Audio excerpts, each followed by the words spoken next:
Right now, we are standing beside the 102nd Street landfill here in Niagara Falls, just across the street from the infamous Love Canal dump site. And this landfill behind me is just as bad, if not worse, than the Love Canal one.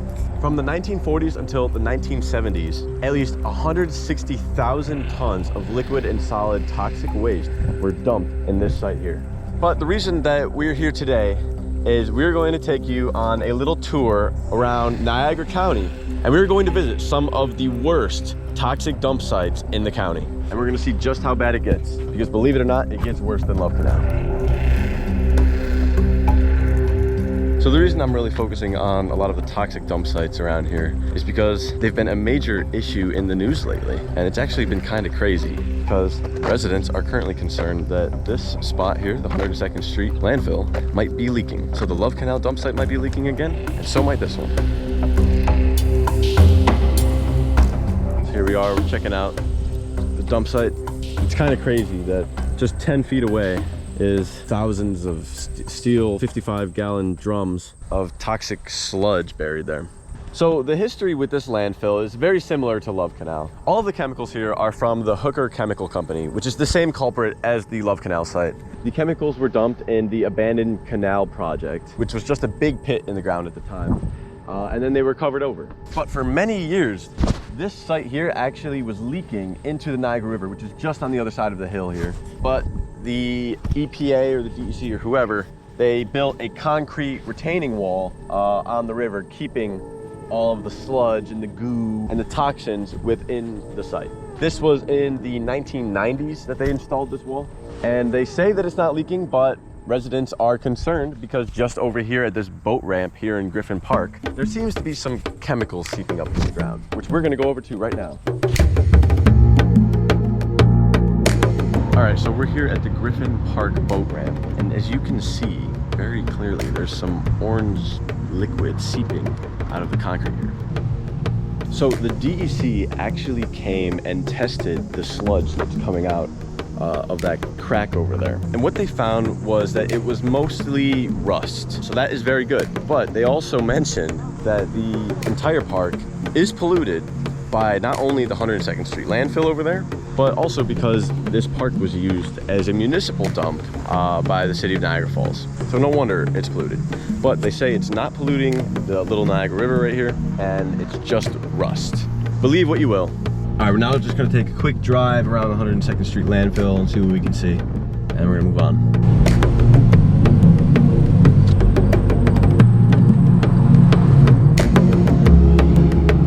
Here we are on River Road, and this is the gate into the landfill. Looks nice and calm, just like a normal field, but down below, it's quite literally hell on earth. All right, I am at our second dump site. This right here is the border between North Tonawanda and the town of Wheatfield. And right here in this forest beside me is an inactive landfill that operated from 1969 to 1976. Now this site is especially terrifying because before the Love Canal disaster even happened, before anybody even knew what was in the ground at Love Canal, they started construction on the LaSalle Expressway, which goes from the area of LaSalle to the town of Niagara Falls. And during that construction, they uncovered a lot of the toxins that were buried at the 102nd Street landfill and the Love Canal landfill. So what did they do? They started to move it here. And this is where it was buried. So there's a connection to the Love Canal disaster right here on the border of Wheatfield. And just as I was giving this historic spiel about the site, a concerned resident came over, curious as to what I was doing. What's your name? Kai. Kai? Yeah, nice to meet you. Joey, nice to meet you. So you said you live right over here in this neighborhood, right? Yeah, I do. What can you tell me about, like, what's your experience been living right next to a dump site that has some of the Love Canal contaminants in it? Well, when we started living here, we were warned from the previous owners about that, like, the Love Canal was all kind of put there and like sealed back up, and they said it was all safe and whatever. Before we moved into the house, we did our own research. We saw a bunch of people on Forbes like protesting it when we were moving in. But many residents, including DiAgostino, believe toxic chemicals have migrated onto their properties and over the years seeped into their homes. I'm not going to take the sign down until I'm fully convinced. we did our own tests and they kind of came back fine, but like we can't do like all the in-depth tests that like government officials should be doing. I don't know, like sometimes at night or in the early mornings you can hear like those meters going off that like mean that there's like something might be going up and they're supposed to go check it, and usually they do and stuff. Yeah. Like, what's going on back there? That's pretty crazy. There's not a whole lot of information on it. The news doesn't cover it that much. They really don't cover it unless you force them to. That's kind of what happened with Love Canal, which I feel like, honestly, most of that wouldn't have been solved if it didn't get so viral in the news. I talk with my family about like all of this like resurfacing. I feel like the whole community is just all like up in arms about it and just wants answers to what's going on. What are we doing to protect our community? And there you have it. The residents here are clearly very concerned about what's buried in their backyard. But yeah, like I was saying, when they started construction of the LaSalle Expressway, they uncovered all of the toxins that were buried at Love Canal. And they were like, oh shit, what do we do with this? So they shipped it over here to Wheatfield. And right now, a bunch of Love Canal contaminants, which, you know, includes benzene, dioxin, tetrachlorides, and all sorts of stuff, is buried right in there. And clearly, they don't want people going in. It wasn't just Love Canal contaminants that really polluted this site here. It also was a dump in itself. A very poorly constructed dump. It's poorly drained, there's wetlands, there's like standing water, which I'm looking right here, I can see some. And if you look in this standing water, look at how orange that looks. There's a very slight oily film on the water. That is not normal at all. That's so scary. It's frustrating to see that it's still very much an issue, and clearly the residents are concerned. Clearly something's leaking here. It's just kind of crazy.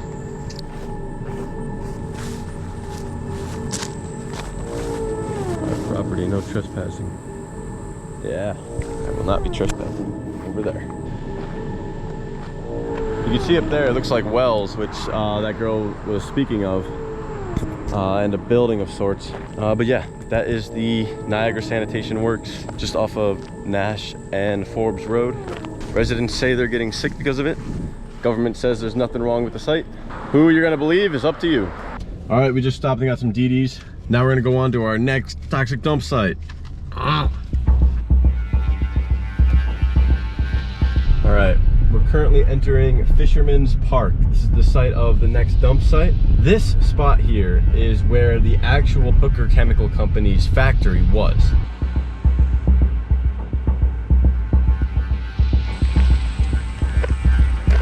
I'm currently standing underneath the Niagara Scenic Parkway.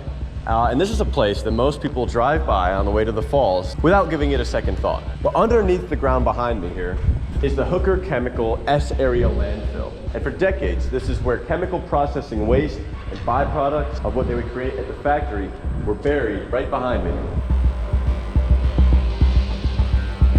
It's really kind of eerie being here. Again, tons of toxic waste buried right there. So one of the most interesting and scary parts of this dump site is that back in 1969, they did testing, and the sampling showed that the waste buried in these landfills was leaking into the city's drinking water. And in fact, this site is actually still leaking to this day.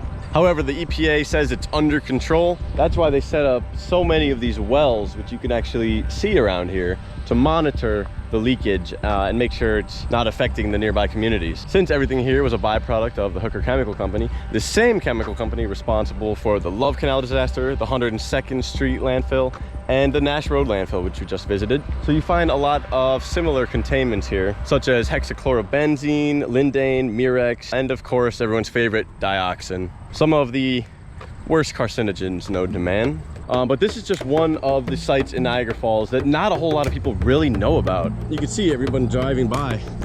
Nobody knows that this is one of the worst landfills in Niagara Falls. I feel like you can kind of actually smell it too. And I feel like it's giving me a pretty bad headache. Yeah, it probably is. I can smell it for sure.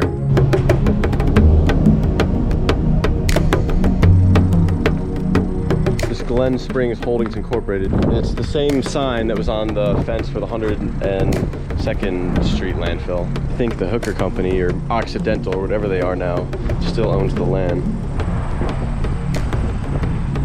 Yeah, there we have it. That's the Hooker S area landfill.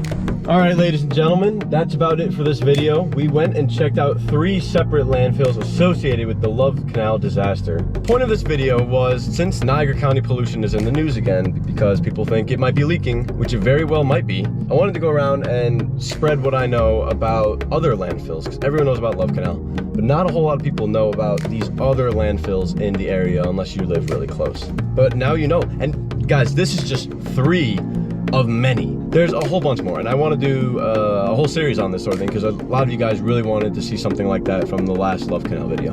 Annabelle, did you enjoy your day off riding with me to different landfills? Yeah. But yeah, with that, I'm gonna go take a shower and rinse off all these contaminants. Hope you enjoyed this video, and I'll see you all on the next adventure.